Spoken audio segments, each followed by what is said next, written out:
प्रिय मित्रों, जय श्री कृष्ण। मैं हूं आचार्य डॉक्टर विष्णु कुमार मिश्रा। काल निर्णय पर आपका बहुत बहुत अभिनंदन करता हूं। आज हम इस खास वीडियो पर भारतीय होनहार छात्र छात्राओं के लिए अत्यंत महत्वपूर्ण टॉपिक, अत्यंत महत्वपूर्ण विषय वस्तु लेकर के उपस्थित हुआ हूं। आज हम यूपीएससी के अंतर्गत आने वाली कुछ महत्वपूर्ण पद जैसे आईएएस, आईपीएस, आईएएफएस आदि आदि अत्यंत गौरवशाली उच्च पदों के नौकरियों के संदर्भ में हम आपसे इस वीडियो पर विशिष्ट चर्चा करेंगे। खास तौर से ज्योतिष के जिज्ञासुओं के लिए यह अनुपम और महत्वपूर्ण वीडियो साबित होगा। पर मैं विषय क्रम में आगे बढ़ूं उससे पहले आपसे आग्रह, अगर आपने अभी तक हमारे इस चैनल को सब्सक्राइब नहीं किया है तो प्लीज चैनल को सब्सक्राइब करें, साथ ही नोटिफिकेशन बेल को भी प्रेस कर लें। अगर आप अपनी या अपनों की जन्म कुंडली का बृहद प्रेडिक्शन कराना चाहते हैं, विश्लेषण कराना चाहते हैं, अथवा किसी भी किस्म का हमसे ज्योतिषी परामर्श प्राप्त करना चाहते हैं, अथवा उत्तम क्वालिटी के रियल राशि रत्न आदि प्राप्त करना चाहते हैं, तो आप स्क्रीन पर फ्लैश हो रहे नंबरों पर हमसे संपर्क कर सकते हैं। आप सोच सकते हैं समथिंग प्रतिवर्ष 15 लाख से अधिक लोग लोक सेवा आयोग में आवेदन करते हैं। उसमें वह मुश्किल 13, 14, 15 हजार लोग ही चयनित हो पाते हैं। सिविल सर्विसेज के लिए रात दिन कितनी कठिन मेहनत करनी पड़ती है, कितना परिश्रम करना पड़ता है, कितने दौर से गुजरना पड़ता है। मैं तो ये कहना चाहूंगा कि फलक को जिद है बिजलियां गिराने की, फलक को जिद है बिजलियां गिराने की, तो हमें भी जिद है वहीं आशियां बनाने की, तो हमें भी जिद है वहीं आशियां बनाने की। अगर लक्ष्य निर्धारित कर लिया जाए और लक्ष्य को टारगेट करके सही दिशा पर सही मेहनत की जाए कि सफलता कदम चूमेगी। किसी शायर ने कहा है कि मंजिलें उन्हीं को मिलती हैं, मंजिलें उन्हीं को मिलती है जिनके सपनों में जान होती है, पंखों से कुछ नहीं होता, हौसलों में उड़ान होती है, हौसलों में उड़ान होती है। अतः मैं विषयांतर नहीं होना चाहता, सीधा ग्रहों की चर्चा करता हूं। यूं तो सभी ग्रहों का अपना अपना विशिष्ट स्थान है, रहता है। आईएएस यानी Indian administrative service, IPS Indian police service, IFS Indian foreign service, Indian audit and account service, IRS, ICLS आदि ढेरों यूपीएससी के अंतर्गत आने वाली नौकरियों में सफलता का शिखर स्पर्श करने के लिए हायर एजुकेशन, उच्च शिक्षा की आवश्यकता होती है। बिना उच्च शिक्षा के इन नौकरियों की कल्पना तक नहीं की जा सकती। आपकी जन्म पत्रिका के पंचम भाव शिक्षा भाव के स्वामी और नवम भाव उच्च शिक्षा भाव के स्वामी, चाहे जो भी ग्रह हो, उनका अपना महत्वपूर्ण स्थान तो है ही, किंतु इन महत्वपूर्ण पदों पर सुशोभित होने के लिए सबसे पहले कुंडली में मैं चर्चा करूंगा चंद्रमा की। जन्म पत्रिका में चंद्रमा बलवान होना चाहिए, शुक्ल पक्ष का होना चाहिए, खास तौर से पूर्णिमा के आसपास हो तो और भी ज्यादा बेहतर है। चंद्रमा कर्क राशि में हो या कि अपनी उच्च राशि वृषभ राशि में हो तो यह योग और भी बेहतर बनेगा, क्योंकि चंद्रमा मन सो जाता है, चंद्रमा मन का कारक है। आखिर लक्ष्य का निर्धारण करेगा कौन कि मुझे आईएएस बनना है कि आईपीएस बनना है, तो लक्ष्य का निर्धारण तो मन को ही करना है और चंद्रमा मन है। पढ़ाई में एकाग्रता कौन लाएगा? कंसंट्रेशन चंद्रमा के बिना संभव ही नहीं है। यूपीएससी या अन्य किसी भी प्रतियोगिता, किसी भी प्रतिस्पर्धा को फाइट करने के लिए, क्रैक करने के लिए, लक्ष्य को निर्धारित करने के लिए मन की महत्वपूर्ण भूमिका है। और मन है चंद्रमा, इसलिए जन्म पत्रिका में सबसे पहली शर्त कि चंद्रमा अच्छा होना चाहिए, स्ट्रांग होना चाहिए, मजबूत होना चाहिए। चंद्रमा के बाद जिस प्लैनेट की, जिस ग्रह की चर्चा करूंगा वो है देवगुरु बृहस्पति। देवगुरु बृहस्पति ज्ञान के कारक हैं, शिक्षा के कारक हैं। अगर जन्म पत्रिका में देवगुरु बृहस्पति की स्थिति अच्छी नहीं है तो पहली बात तो उच्च शिक्षा ही पूरी नहीं हो पाएगी, या तो कई मुश्किलें आएंगी शिक्षा पूरी करने में। दूसरी बात, किसी उच्च पद पर पदासीन होने के लिए गुरु का भी बेहतर होना आवश्यक है। गुरु के कृपा के बिना उच्चाधिकारी बनना मुश्किल है। खासतौर से IAS के लिए गुरु का स्ट्रांग होना, गुरु का मजबूत होना, बलवान होना अत्यंत आवश्यक है। जबकि IPS के लिए जन्म पत्रिका में मंगल की स्थिति अच्छी होनी चाहिए, मंगल को बलवान होना चाहिए, क्योंकि मंगल शौर्य है, मंगल पराक्रम है, मंगल तेज, ओज, साहस है। इसलिए IPS के लिए मंगल की महत्वपूर्ण भूमिका हो जाती है। बुध बुद्धि का, विवेक का, वाणी का, वाक्य चातुरता का, वाक्य पटुता का, बुद्धि का, ज्ञान का, विवेक का ग्रह है। उत्तम शिक्षा अर्जित करने के लिए जन्म पत्रिका में चंद्रमा का, देवगुरु बृहस्पति का और बुध का, इन तीनों ग्रहों का मजबूत होना, बलवान होना अच्छा माना जाएगा। अगर ये तीनों ग्रह कमजोर हैं तो अच्छी शिक्षा हो नहीं पाएगी। गुरु के बाद शुक्र का भी महत्वपूर्ण स्थान है। गुरु के बाद शुक्र ही ऐसा ग्रह है जो नैसर्गिक शुभ है। शुक्र सरकारी नौकरी के हिसाब से बेशक नजरअंदाज कर दिया जाता हो, लेकिन उच्च पदों पर जाने की सोच शुक्र के बिना पैदा कौन करेगा? उच्च पदों पर जाने की जो सोच है, उच्च पदों पर सुशोभित होने का जो विचार है, वो चंद्रमा के बाद शुक्र ही करेगा। शुक्र लग्जरी का कारक है, शुक्र शानो शौकत का ग्रह है, शुक्र ऊंची उड़ान का ग्रह है। शुक्र को हर चीज ब्रांडेड चाहिए। शुक्र छोटी मोटी चीजों से समझौता नहीं करना चाहता। अगर उच्च पदों पर जाना है, हमको छोटी मोटी नौकरी नहीं चाहिए, तो उसके लिए जन्म पत्रिका में शुक्र का भी बेहतर होना आवश्यक है।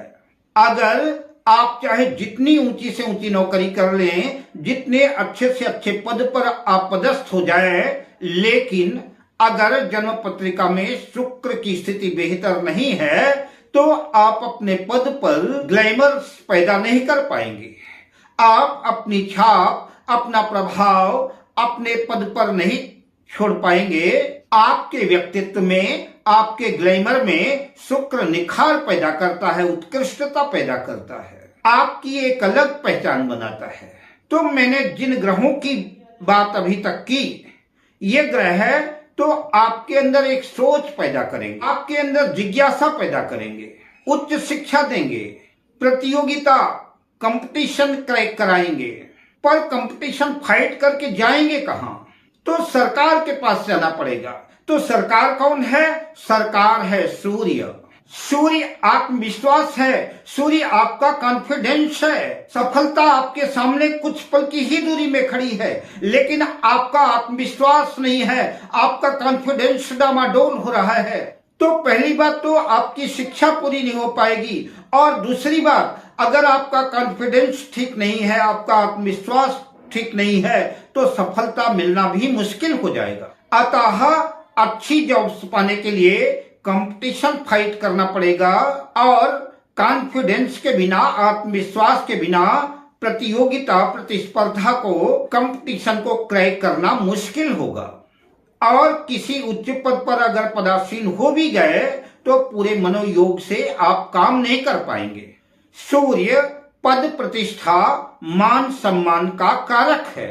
इसलिए उत्तम शिक्षा अर्जित करने के बाद आपकी कार्य क्षमता, आपकी प्रतिभा, आपका टैलेंट सरकार को भी समझ में आना चाहिए, तभी तो सरकार आपको लेगी। सरकार आपको जिस पद पर लेना चाहती है, सरकार जो आपको उत्तरदायित्व सौंपना चाहती है, वास्तव में आप उसके काबिल हैं कि नहीं हैं, वास्तव में आप उसके हकदार हैं कि नहीं हैं, उसके लिए आपका आत्मविश्वास, आपका कॉन्फिडेंस छलकना चाहिए। अगर जन्म पत्रिका में सूर्य मेष राशि में या कि सिंह राशि में स्थित है या फिर मित्र राशि में भी है तब भी चलेगा, किंतु सूर्य का बलवान होना आवश्यक है।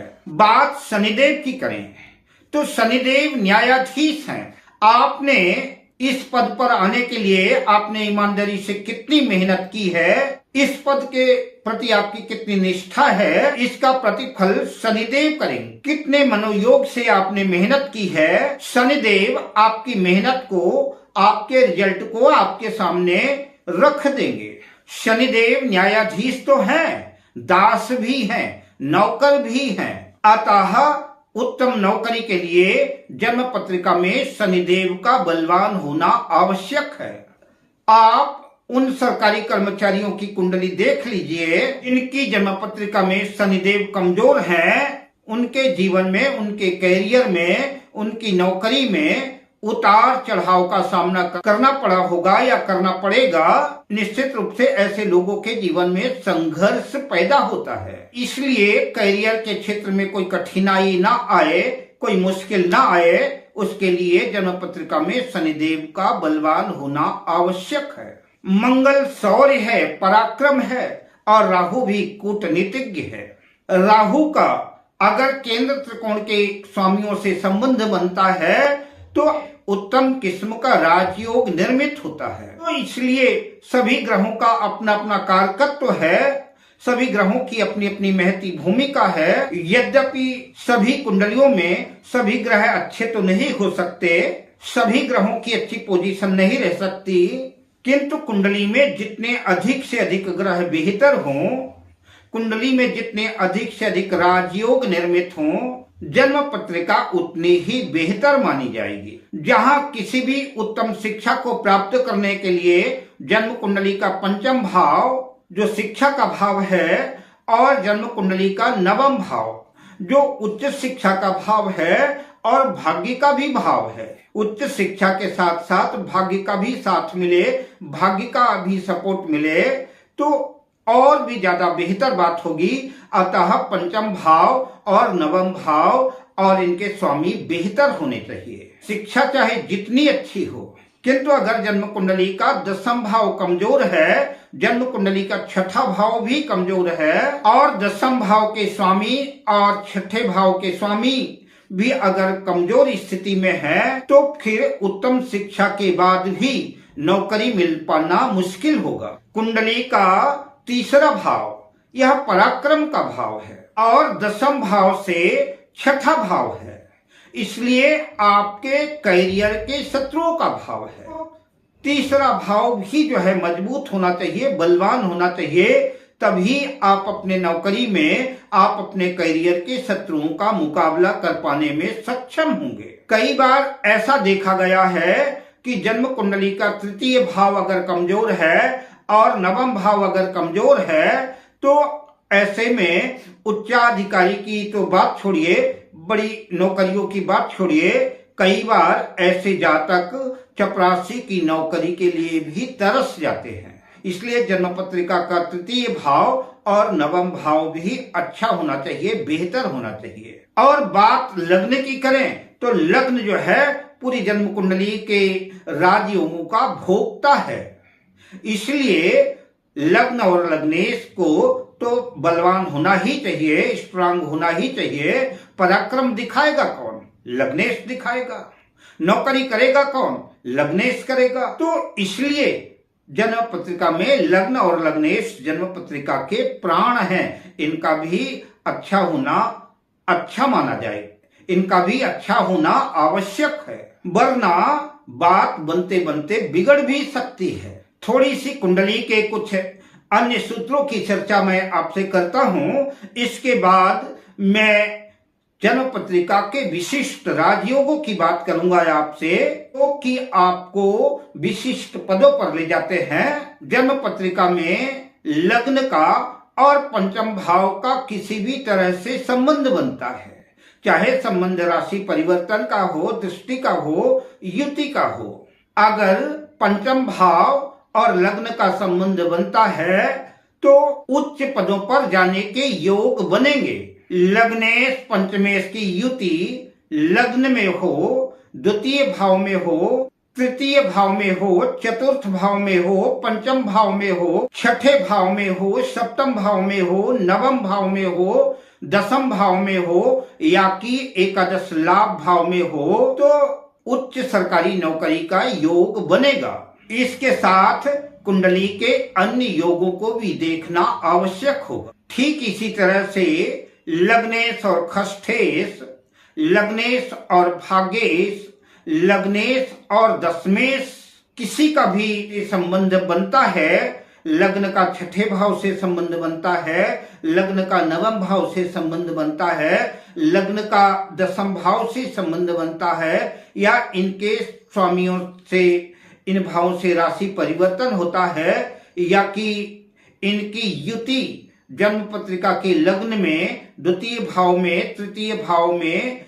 चतुर्थ भाव में, पंचम भाव में, छठे भाव में, सप्तम भाव में, नवम भाव में, दसम भाव में, एकादश भाव में अगर होती है तो सरकारी नौकरी के योग बनेंगे। ऐसे जातक उच्च पदाधिकारी हो सकते हैं। अगर जन्म पत्रिका में ऐसे योग बने या कि केंद्र त्रिकोण भाव के स्वामियों का किसी भी तरह से संबंध बना है तो आप यूपीएससी, आईएएस, आईपीएस आदि जो भी आपको यूपीएससी के अंतर्गत पसंद हो उसकी तैयारी कर सकते हैं। किंतु बेहतर होगा कि आपको अगर ज्योतिष के बारे में पूरा डीपली नॉलेज नहीं है तो किसी योग्य ज्योतिषी से परामर्श ले लें तो और भी बेहतर होगा। सर्वाधिक महत्वपूर्ण बात, लग्न के स्वामी, दसम भाव के स्वामी, नवम भाव के स्वामी और छठे भाव के स्वामी की युति अगर इन्हीं भाव में होती है तो आप पूरे मनोयोग से, पूरे कॉन्फिडेंस के साथ, पूरे आत्मविश्वास के साथ यूपीएससी के अंतर्गत आने वाली परीक्षाओं में आप अपनी रुचि के अनुसार तैयारी कर सकते हैं। सफलता कदम चूमेगी। आपकी जन्म पत्रिका में पंच महापुरुष योग निर्मित हैं। लग्न में मेष राशि में, वृश्चिक राशि में, मकर राशि में अगर मंगल स्थित है तो रुचक नामक पंच महापुरुष राजयोग बनेगा। बुध अगर केंद्र के किसी भी भाव में, मिथुन राशि में, कन्या राशि में स्थित है तो भद्र नामक पंच महापुरुष राजयोग बनेगा। देव गुरु बृहस्पति अगर केंद्र में कर्क राशि यानी अपनी उच्च राशि में होते हैं, धनु राशि में होते हैं, मीन राशि में होते हैं तो हंस नामक पंच महापुरुष राजयोग बनेगा।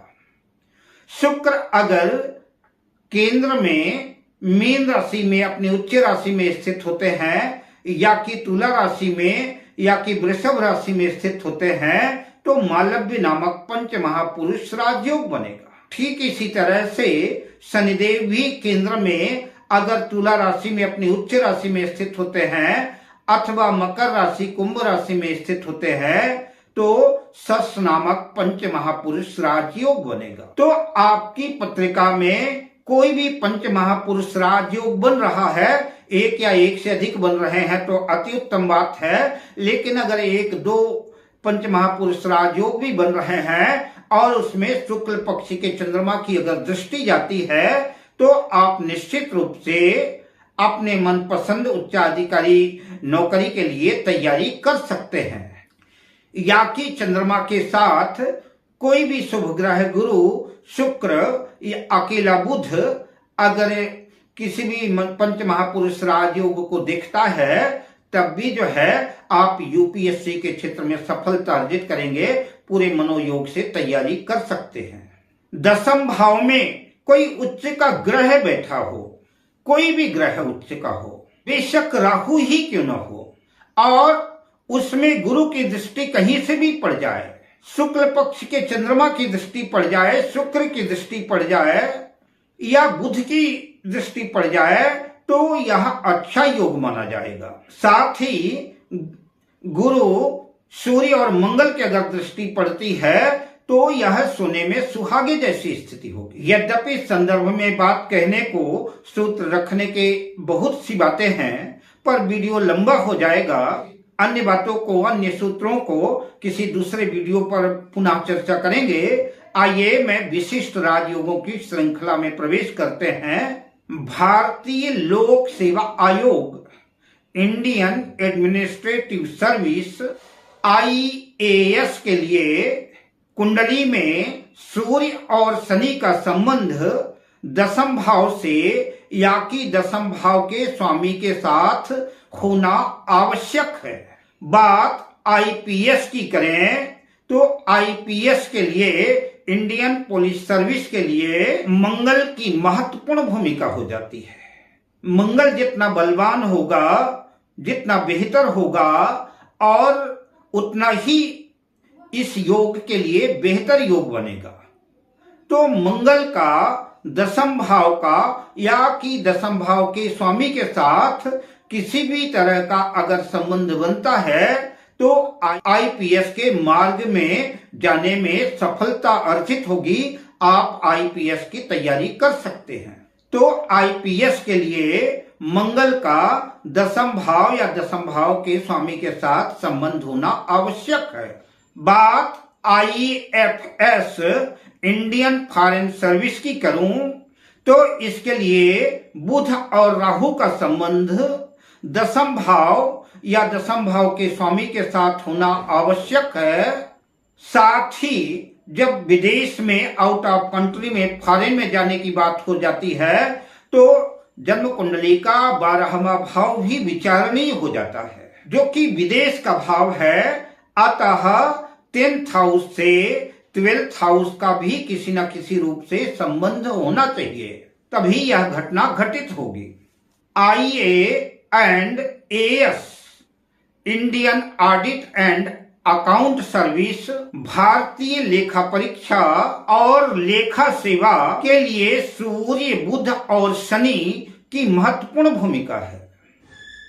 सूर्य, बुध और शनि का संबंध दशम भाव या दशम भाव के स्वामी के साथ होना आवश्यक है। बात इंडियन कॉर्पोरेट लॉ सर्विस की करें, ICLS के लिए दशम भाव का संबंध या दशमेश, दशम भाव के स्वामी का संबंध शनिदेव से बनना आवश्यक है। शनिदेव से बनना चाहिए, क्योंकि ज्योतिष शास्त्र में शनि को न्याय का कारक माना गया है। Indian defence account service, IDAS के लिए मंगल की महत्वपूर्ण भूमिका हो जाती है। अतः मंगल और बुध का संबंध दशम भाव से या दशम भाव के स्वामी के साथ होना चाहिए। बात IIS, इंडियन इंफॉर्मेशन सर्विस की करें तो राहु का संबंध दशम भाव या दशम भाव के स्वामी के साथ होना चाहिए। इंडियन पोस्टल सर्विस, भारतीय डाक सेवा, IPOS के लिए बुध और शनि दोनों का संबंध दशम भाव से या दशम भाव के स्वामी के साथ होना चाहिए। इंडियन रेलवे अकाउंट सर्विस, इसके लिए शनि, बुध और राहु का संबंध दशम भाव या दशम भाव के स्वामी के साथ होना चाहिए। इंडियन रेलवे पर्सनल सर्विस यानी भारतीय रेलवे कार्मिक सेवा, IRPS के लिए शनि, राहु और बृहस्पति का संबंध दशम भाव या दशम भाव के स्वामी के साथ होना चाहिए। साथ ही दशम भाव का संबंध 3rd हाउस से भी होना चाहिए। तृतीय भाव का दशम भाव से संबंध होना आवश्यक है। भारतीय रेलवे यातायात service, IRTS, Indian railway traffic service के लिए दशम भाव या दशम भाव के स्वामी का संबंध सूर्य और शनि के साथ होना चाहिए। Indian railway protection force service, RPF के लिए दसम भाव या दसम भाव के स्वामी का संबंध थर्ड हाउस से तृतीय भाव से होना चाहिए। साथ ही सूर्य मंगल और राहु का भी संबंध दसम भाव से होना चाहिए। बात इंडियन रेवेन्यू सर्विस की करें, IRS भारतीय राजस्व सेवा के लिए दसम भाव या दसम भाव के स्वामी का संबंध अष्टम भाव या अष्टम भाव के स्वामी के साथ होना चाहिए। साथ ही दसम भाव के स्वामी का संबंध सूर्य मंगल बुध से भी होना चाहिए। इंडियन ट्रेड सर्विस ITS भारतीय व्यापार सेवा के लिए दसम भाव या दसम भाव के स्वामी का संबंध 12वें भाव के स्वामी के साथ होना चाहिए। साथ ही सूर्य बुध राहु या तो 12वें भाव में स्थित हो 12th हाउस में, या कि दसम भाव 10th हाउस में स्थित हो। इस तरह से यूपीएससी के अंतर्गत बहुत ढेर सारी परीक्षाएं आयोजित होती हैं, ढेर सारी जॉब्स हैं। मैंने कुछ बिंदु कुछ पदों के लिए कुछ सूत्र आपके सामने रखा है। अब मैं मंगल कामना के साथ आपसे लेता हूं विदा। जय श्री कृष्ण।